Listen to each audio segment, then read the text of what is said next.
been doing a lot of stuff related to syntax highlighting lately for work. And it's also a thing I've just played with a lot over the past couple of years for past jobs like at Replay.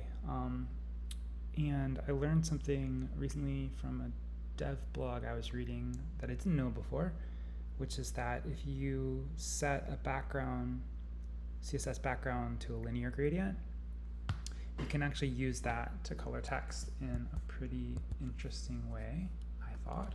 So this evening I hacked out a very ugly prototype with this idea where I just use the Lezer parser, which is what CodeMirror uses.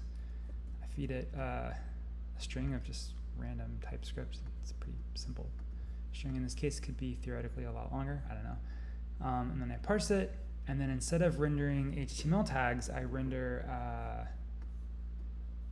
background size and background linear gradients.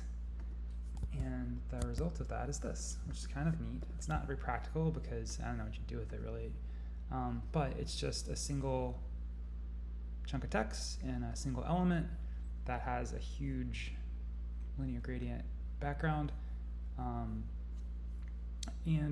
it looks like pretty syntax highlighted text. It's kind of neat.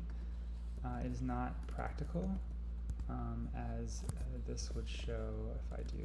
Let's see if I make it small enough to wrap, everything gets ugly quickly. But it's kind of a neat out-of-the-box,